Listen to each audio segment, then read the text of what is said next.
En dehors du stress de dernière minute, quelles sont les autres formes de stress, surtout négatifs?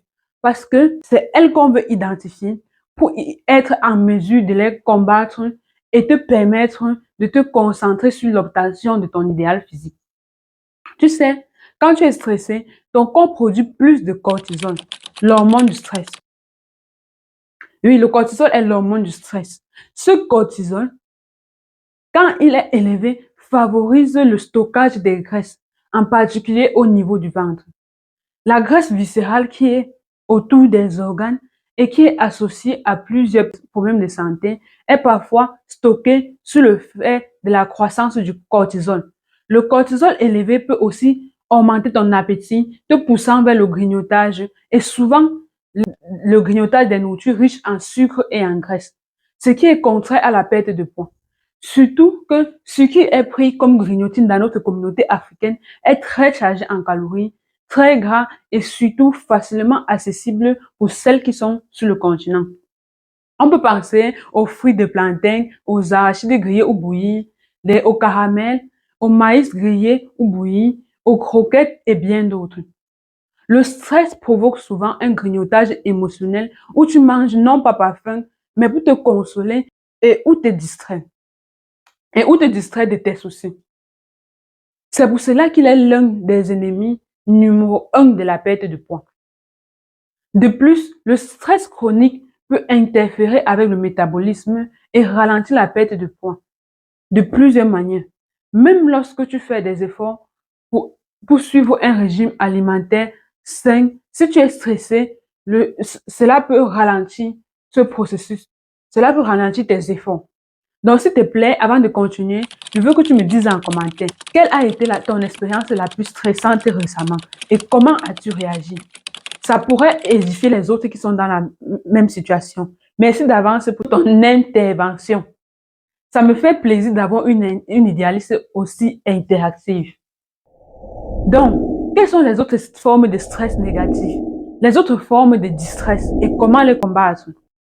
Dans notre communauté, on rencontre plus souvent le stress lié au travail, le stress lié à la famille et au relationnel, et le stress post-chagrin lié à des pertes douloureuses.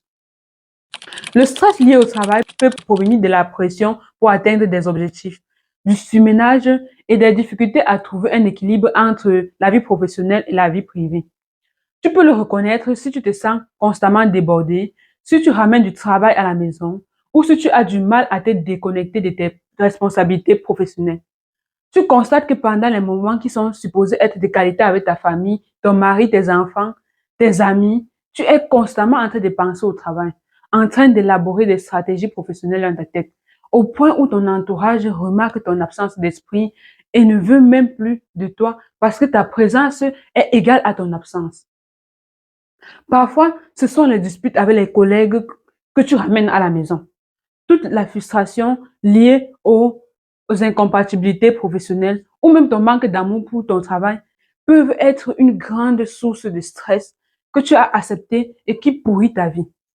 Pour gérer ce stress, commence par améliorer ta gestion du temps et ton organisation.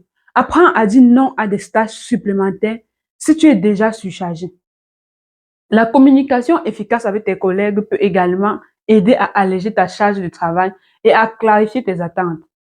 Et surtout, accepte en toi que tu ne peux pas être aimé par tout le monde au boulot. Et prends la ferme décision de ne plus ramener le travail à la maison, ni physiquement, ni dans ta tête.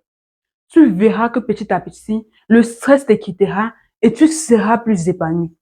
Si tu te reconnais dans ce stress lié au travail, je veux que tu écrives en commentaire cette phrase pour qu'elle reste gravée en toi. À chaque jour suffit sa peine.